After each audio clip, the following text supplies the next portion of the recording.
Technician अगर आप choose करते हैं तो आप अपनी जॉब बहुत अच्छे से काट पाएंगे। अगर आप लोको पायलट में जाते हैं तो आपकी जॉब बहुत ही मुश्किल भरी रहने वाली है। तो प्रिपरेशन के लिए आप एएलपी में अगर आप टाइम ढूंढेंगे तो बिल्कुल नहीं मिलेगा। Hello everyone, welcome to the student channel.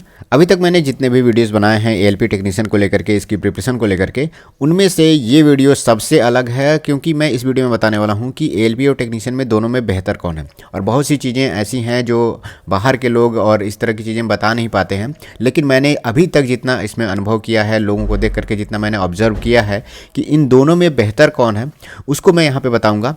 अभी वीडियो को शुरुआत करने से पहले मैं कुछ पॉइंट यहाँ पे ये बताना चाहता हूँ कि इन दोनों जो पोस्ट है, इन दोनों में कौन कौन से लोग एलिजिबल हैं। तो थोड़ा सा आप इसमें समझ लीजिए कि एएलपी की जो जॉब है उसमें अगर आपने आईटीआई किया हुआ है, डिप्लोमा किया हुआ है और या फिर बीटेक किया हुआ है, ये लोग एएलपी की पोस्ट के लिए एलिजिबल हैं। और सेम यहीं पे सिग्नल एंड टेलीकम्युनिकेशन का जो पोस्ट है उसमें भी ये लोग एलिजिबल हैं, लेकिन अगर आईटीआई सिर्फ किया है तो नहीं एलिजिबल है, 12th किया है उन लोगों ने तो वो लोग सिग्नल एंड टेलीकम्युनिकेशन में एलिजिबल हैं। अब मैं बात करता हूँ टेक्नीशियन के जो पोस्ट हैं। टेक्नीशियन में सिर्फ जितने लोगों ने आईटीआई किया हुआ है वही लोग एलिजिबल हैं, बाकी डिप्लोमा और बीटेक उसमें एलिजिबल नहीं है। लेकिन अगर आपने मान लीजिए आईटीआई किया हुआ, आईटीआई प्लस डिप्लोमा किया हुआ है, आईटीआई प्लस बीटेक किया हुआ है, तो वो लोग भी एएलपी में भी एलिजिबल है और टेक्नीशियन में भी एलिजिबल है। मतलब किसी भी हालत में आपको आईटीआई अगर आपने किया हुआ है तो टेक्नीशियन में आप एलिजिबल हैं, डिप्लोमा और बीटेक के लोग टेक्नीशियन में एलिजिबल नहीं हैं। अगर आपने आईटीआई किया हुआ है और आप साइको का एग्ज़ाम है वो फेल हो जाते हैं तो आप टेक्नीशियन के कट ऑफ अगर पार करते हैं तो टेक्नीशियन में आपको सीट मिल जाएगी। लेकिन अगर आपने डिप्लोमा किया हुआ है या फिर बीटेक किया हुआ है, अगर साइको फेल हो जाते हैं तो सिग्नल एंड टेलीकम्युनिकेशन के पोस्ट में अगर आप कट ऑफ उसका क्लियर करते हैं तो आपको पोस्ट मिलेगा, नहीं तो आप सीधे एग्जाम से बाहर हो जाएंगे। तो इन दोनों जॉब में सबसे पहले लोग जब भी सोचते हैं तो इनमें सबसे पहले दिमाग में मन में यही आता है कि सैलरी, क्योंकि शुरुआत में सब लोग सैलरी ही देखना चाहते हैं। सभी लोग अनएम्प्लॉयड अगर हैं तो चाहते हैं कि वैसी ही जॉब मुझे मिले जिसमें सैलरी ज़्यादा हो। तो सैलरी पे ही हम सबसे पहले बात कर लेते हैं। तो सैलरी जो है एएलपी का, जब आप ट्रेनिंग कंप्लीट कर ले जाएंगे तो आप मान के चलिए गाड़ी जब चलाना शुरू करेंगे आप सहायक के पद पे, तो 35,000 से लेकर के आपकी सैलरी 50,000 प्लस तक जा सकती है। देखिए क्या होता है कि बहुत से लोग हैं, बहुत ज़्यादा गाड़ियाँ चलते हैं तो उनकी सैलरी 50,000 के आसपास पहुंच जाएगी। अगर आप थोड़ी सेक्शन आपका उतना ज़्यादा दूरी कवर करने वाला नहीं है तो आपकी सैलरी 35,000 के प्लस में रहेगी, 40,000 के अराउंड में रहेगी। वहीं टेक्नीशियन की अगर मैं बात करूं तो 30 से लेकर के मान लीजिए 35, 36 या 37 इतने के ही आसपास में उनकी सैलरी रहती है शुरुआत में जब ट्रेनिंग कंप्लीट होती है। तो मेन पॉइंट यहाँ पे यही है कि एएलपी की सैलरी हर हालत में टेक्नीशियन की सैलरी से ज़्यादा ही रहेगी। अब ये तो पहला एडवांटेज हो गया एएलपी का टेक्नीशियन की तुलना में। अब उसके बाद से मैं बात करता हूँ कि एएलपी की जॉब प्रोफाइल क्या है। सबसे पहली बात आप जान जाइए कि एएलपी की जो जॉब प्रोफाइल है उसमें कोई भी शेड्यूल नहीं है। और वहीं पे टेक्नीशियन की जॉब में क्या है, आपका शेड्यूल है। आपका शेड्यूल है जॉब का, आपको कब आना है। अगर नाइट शिफ्ट है तो नाइट शिफ्ट में आना है, डे शिफ्ट है डे शिफ्ट में आना है, टाइमिंग आपको पता है। लेकिन एएलपी की जॉब में आपको शेड्यूल नहीं पता है। और यहीं पे आपका सारा एडवांटेज और डिसएडवांटेज इसी में छिपा हुआ है। जब देखिए शेड्यूल में जॉब नहीं रहेगी तो क्या क्या आपके नुकसान है, और सबसे ज़्यादा नुकसान इसी में है। और मैं दोनों में से आपको पहले ही बता दे रहा हूँ, वीडियो ख़त्म होगा तो भी मैं ये बात बताऊँगा कि कौन सी जॉब आपके लिए बेहतर है। तो टेक्नीशियन आपको चूज करना होगा। टेक्नीशियन अगर आप चूज करते हैं तो आप अपनी जॉब बहुत अच्छे से काट पाएंगे। अगर आप लोको पायलट में जाते हैं तो आपकी जॉब बहुत ही मुश्किल भरी रहने वाली है। और मैं बता देता हूँ आगे, अभी एक्सप्लेन कर रहा हूँ कि क्या क्या इसमें डिसएडवांटेज हैं।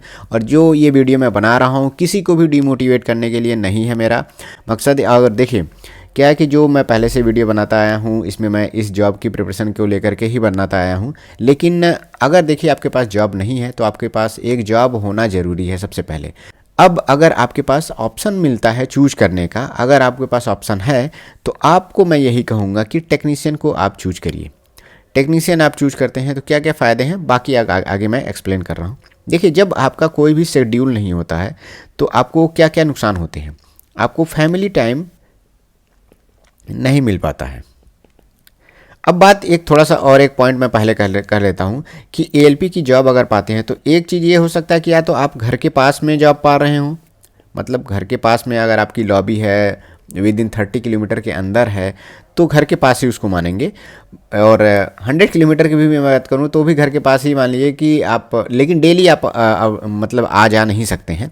टेक्नीशियन की अगर जॉब है तो उसमें भी वही कंडीशन हो सकती है, या तो घर के पास हो सकता है या तो बहुत दूर हो सकता है कि आप वीक में भी आ ना पाएँ या फिर इतना जल्दी आवागमन आपका घर पे ना हो। तो दो चीज़ें हो सकती हैं, लेकिन जो भी मैं यहाँ पे एडवांटेज डिसएडवांटेज की बात करूँगा वो घर के पास की ही मैं बात कर रहा हूँ। अगर इसमें भी आप समझ जाइए कि क्या क्या कठिनाइयाँ हैं, तो आप घर से जो दूर रहेंगे वो समझ जाइए कि इसमें आप डिफ़िकल्टी लेवल को थोड़ा सा आप कम से कम 30% आप बढ़ा ही लीजिए, कि और भी टफ हो जाता है ये जॉब जब आप घर से दूर रहते हैं। तो देखिए, अगर आप घर के पास में हैं तब भी आपके पास फैमिली टाइम नहीं है। फैमिली टाइम नहीं कहने का मतलब ये नहीं है मेरा कि बिल्कुल भी नहीं है, आप घर पर तो आएंगे ही आएंगे। दूसरे यहाँ पे क्या है कि हेल्थ इशू यहाँ पे क्रिएट होगा कब? देखिए, जो भी लोग अब जॉब पाते हैं आज के समय में बात करूँ तो एवरेज एज मान के चलिए 26 प्लस ही रह रहा है। 26, 27, 28, कई लोग हैं 29, 30 के बाद भी जॉब इसमें आ रहे हैं। ऐसा नहीं है कि आप 21 हैं, 22 हैं, मतलब विद इन 25 के अंदर है तो थोड़ा सा उसका रेट कम है, ऐसा नहीं है, वो लोग भी जॉब पा रहे हैं। लेकिन ऑन एवरेज मैं बात करूँ तो 26 साल के आसपास में हैं वो लोग जॉब पा रहे हैं। तो हेल्थ इशू कब क्रिएट होगा, कब शुरुआत होगा? शुरुआत में अगर आप जॉब करेंगे, आपके अंदर फिटनेस रहती है, आप बहुत ज़्यादा मतलब एक्टिव रहते हैं, तो शुरुआत में आपका ऐसा इशू क्रिएट नहीं होगा। लेकिन जब आप इसमें मान के चलिए 33, 35 के प्लस होते हैं तो आपके बॉडी में मतलब हेल्थ इशू आना शुरू हो जाते हैं। इसमें मेजर क्या क्या हेल्थ इशू हैं, जैसे सबसे पहले मान लीजिए डायबिटीज़ आ रहा है, ब्लड प्रेशर का चेंज होना, विजन का कमज़ोर होना, पाइल्स का भी इसमें प्रॉब्लम शुरू हो जाता है। जो मैं ये यहाँ पे बीमारियाँ बता रहा हूँ, ऐसा यहाँ पे जो मैं आसपास देखता हूँ, जिस लॉबी में मैं काम करता हूँ, उन सब लॉबियों में इस तरह की बीमारियाँ यहाँ पे कॉमन हैं। जो स्पाइनल कॉर्ड में, रीढ़ की हड्डी में प्रॉब्लम होना, ज़्यादा देर तक 10-10 घंटे आप 11-11 घंटे आप उसी चेयर पे बैठे रह रहे हैं और पूरा लोकोमोटिव वाइब्रेट करता रहता है, तो उतना ज़्यादा वाइब्रेशन 10-10 घंटे आपके बॉडी में वाइब्रेशन अगर आपके रहेगा तो आप समझ जाइए कि आपका मतलब धीरे धीरे कर करके आपका शरीर जो है बेकार होना शुरू हो जाता है। तो इस तरह की बीमारियाँ कॉमन हैं यहाँ पे। अब जो मैं बात कह रहा हूँ कि शुरुआत में मैंने बताया सैलरी एलपी में ज़्यादा है, जो ज़्यादा आप सैलरी उसमें अर्न करते हैं वो 35 के बाद आप अपनी बीमारियों में खर्च करते हैं। जो भी आपकी बीमारियां होती हैं उसमें आप इलाज कराते हैं, उसमें आप उस पूरा दवा में आपका जाता है। बहुत ज़्यादा आप इनकम इसमें जनरेट नहीं कर पाते हैं। हेल्थ इशू इतना ज़्यादा हो जाएगा कि आप समझ जाइए कि आप परेशान ही रहेंगे। उसके बाद से अगर मैं बात करूं कि फेस्टिवल, क्योंकि आप अर्निंग कर रहे हैं तो ये सब चीज़ें आप फैमिली टाइम में एंजॉय करना चाहते हैं।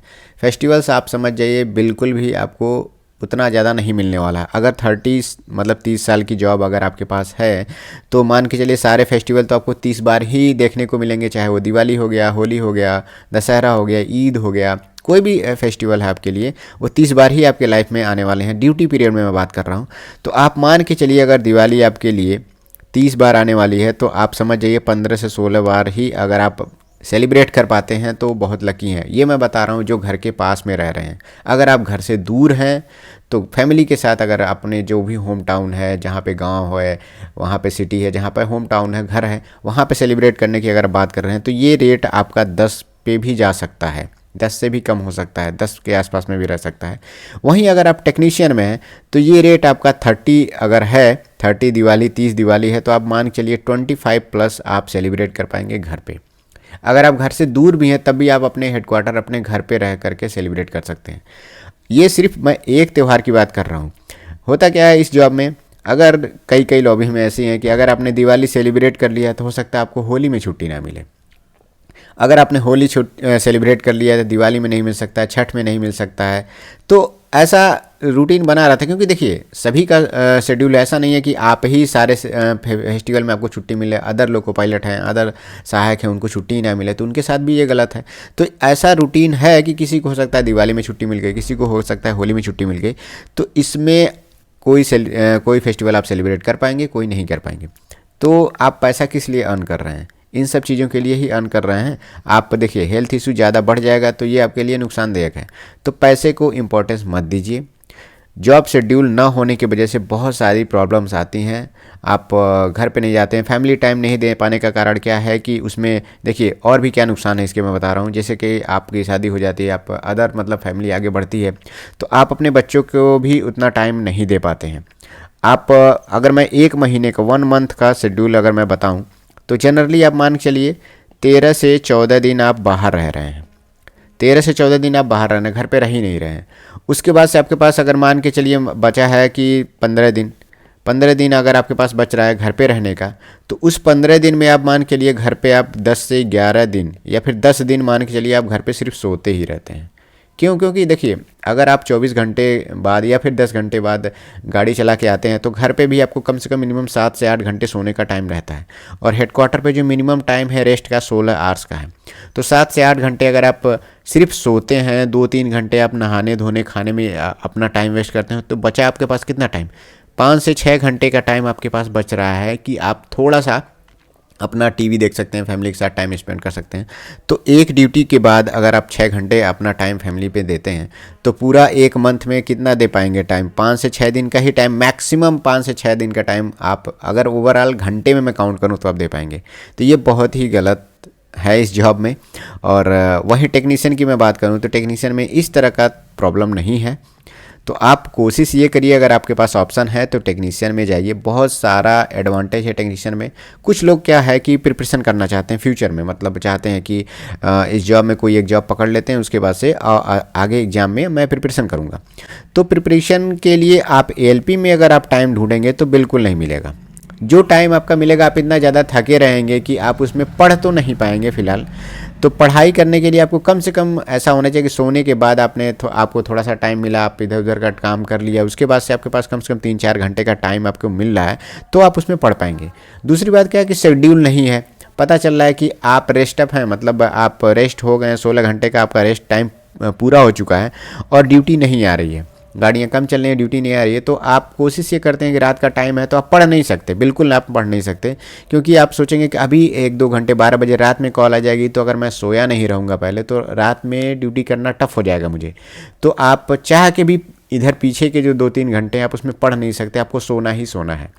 तो अगर हो सकता है कभी कभी क्या आप सो गए और गाड़ियाँ कम चली और 12 बजे आप एक्सपेक्ट कर रहे थे रात में 12 बजे या 1 बजे के आसपास में गाड़ी लग जाएगी, और हो सकता है कि सुबह के 4 बज गए, 5 बजे तक कोई गाड़ी ही नहीं लगी और आपकी नींद भी पूरी होगी, लेकिन आपको पढ़ने का जो प्रिडिक्शन था प्रिपरेशन करने का वो आप नहीं कर पाए। तो आप प्रिपरेशन करने की अगर आप सोच रहे हैं तो बहुत ही टफ है। शुरुआत में अगर एएलपी के ड्यूरेशन में है तो आप थोड़ा हो सकता है 2-3 साल तक उतना ज़्यादा प्रेशर नहीं रहता है और आप उसमें प्रिपरेशन करना चाहें तो थोड़ा बहुत टाइम आपको मिल जाएगा, प्रिपरेशन कर पाएंगे। लेकिन टेक्नीशियन में सफिशिएंट टाइम मिलता है शुरुआत में।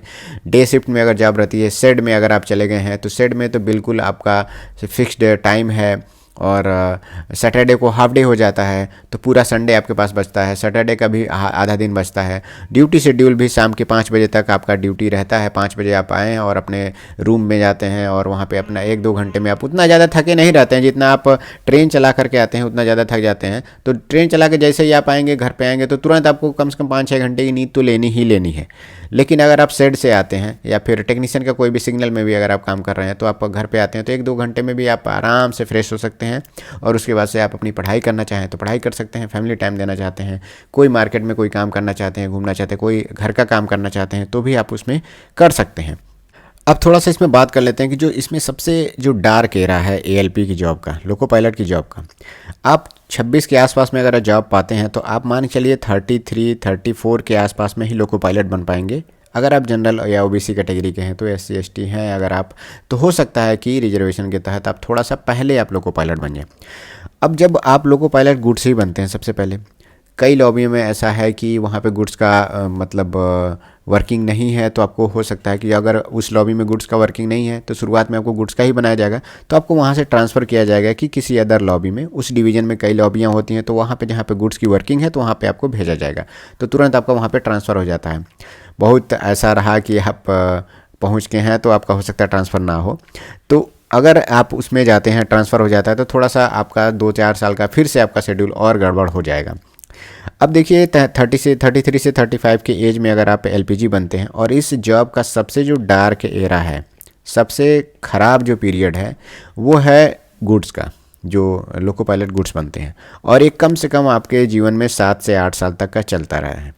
तो 6 से 7 साल, रिजर्वेशन की बात मैं नहीं कर रहा हूँ कि अगर किसी अदर कैटेगरी में है तो आप 2 से 3 साल में भी आ सकते हैं, लेकिन जनरली मैं जनरल की बात करूँ, जनरल ओबीसी के आसपास का, तो 7 से 8 साल तक का मतलब उनका टेन्योर रहता है।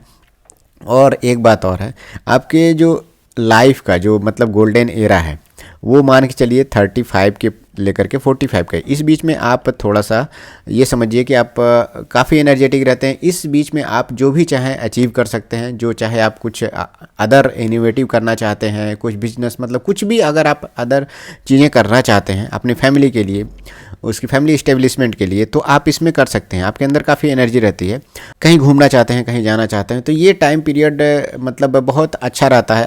आपके एज में उतनी ज़्यादा जिम्मेदारियां अभी थोड़ा आई नहीं रहती, क्योंकि आपके जो फैमिली है, आपके बच्चे हैं, उतना बहुत ज़्यादा बड़े नहीं रहते हैं, तो एजुकेशन का बहुत ज़्यादा प्रेशर अभी शुरुआत में नहीं रहता है। तो इसी बीच में सोचिए आपके लाइफ का सबसे गोल्डन टाइम है, उसको डार्क एज में, डार्क एरा में बदलने का काम ये जॉब है एलपीजी का। उसके बाद से आप लोको पायलट पैसेंजर हो जाते हैं, मेल हो जाते हैं, तब आपकी एज मान के चलिए 50 के आसपास चली जाती है, 45 प्लस चली जाती है, और उसके बाद से आपके ऊपर जिम्मेदारियां बढ़ने लगती हैं। अब लोको पायलट मेल या पैसेंजर जब होते हैं, तब उसमें आपका शेड्यूल थोड़ा सा फिक्स हो जाता है कि कौन सी गाड़ी आपको ले जानी है, कौन सी नहीं ले जानी है। तो उसके बाद से आप कुछ नया करना नहीं चाहते हैं, क्योंकि आप समझते हैं कि अब मेरी लाइफ का मतलब मेरी जॉब का 10 से 15 साल ही बचा हुआ है। मतलब ड्यूटी की मैं बात कर रहा हूँ, लाइफ का नहीं। तो ड्यूटी का आप 10-15 साल की नौकरी और बची रहती है, तो धीरे धीरे लोग सोचते हैं कि अब बस ड्यूटी ऐसे काट लिया जाए। फैमिली में आपके बच्चे रहते हैं, उनका एजुकेशन का प्रेशर आ जाता है, फिर वो भी अपने करियर के लिए आगे बढ़ते हैं, तो आप अपने लिए टाइम बिल्कुल नहीं निकाल सकते। तो इसीलिए मैं कह रहा हूँ कि ये वीडियो मेरा इसीलिए बनाने का मकसद था कि कौन सी जॉब आपके लिए बेहतर है। अगर आपको ऑप्शन मिलता है तो टेक्नीशियन को ही चूज करिएगा। अदर देखिए, अगर आपको कहीं और जॉब में जाने का अगर इसके अलावा ऑप्शन है तो आप एलपी को लीव करिए, अदर जॉब में जाइए। जेई का अगर आपके पास ऑप्शन है तो जेई में आप ज़रूर ट्राई करिए अगर आप एलिजिबल हैं तो। लेकिन जो भी चीज़ें मैंने इसमें बताया है वो चीज़ें अलग हैं। उससे पहले आपको इम्पोर्टेंस देना है कि आपके पास एक जॉब होना चाहिए। अगर आपके पास जॉब आ जाती है, चाहे एलपी की ही जॉब अगर आ जाती है, तो आप हो सकता है कि 2-4 साल का जॉब करने के बाद आप कुछ और अदर प्रिपरेशन करके कहीं और भी जा सकते हैं आप, लेकिन जॉब सबसे ज़्यादा इम्पॉर्टेंट है। इसके अलावा अगर आप चाहते हैं द स्टूडेंट के टेलीग्राम ग्रुप को ज्वाइन करने के लिए, तो आप चाहें तो टेलीग्राम पे जाकर के @TheStudent ऑफिशियल सर्च करेंगे तो आप उसके ग्रुप में जुड़ सकते हैं। लिंक मैं नीचे डिस्क्रिप्शन में दे दिया हूं। और कोई क्वेरी हो तो आप कमेंट सेक्शन में पूछ सकते हैं। इंस्टाग्राम पे चाहे तो द स्टूडेंट को फॉलो कर सकते हैं, ID है @TheStudent.study। Thank you, all the best.